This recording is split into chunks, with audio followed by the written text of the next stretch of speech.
ब्रह्ममुरारिसुरार्चितलिङ्गं निर्मलभासितशोभितलिङ्गम् जन्मजदुःखविनाशकलिङ्गं तत्प्रणमामि सदा शिवलिङ्गम् देवमुनिप्रवरार्चितलिङ्गं कामदहन करुणाकरलिङ्गम्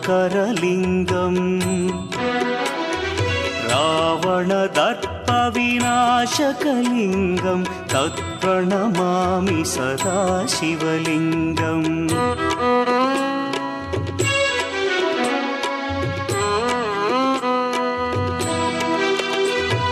सर्वसुगन्धसुलेपितलिङ्गं बुद्धिविवर्धनकारणलिङ्गं सिद्धसुरासुरवन्द्यलिङ्गम्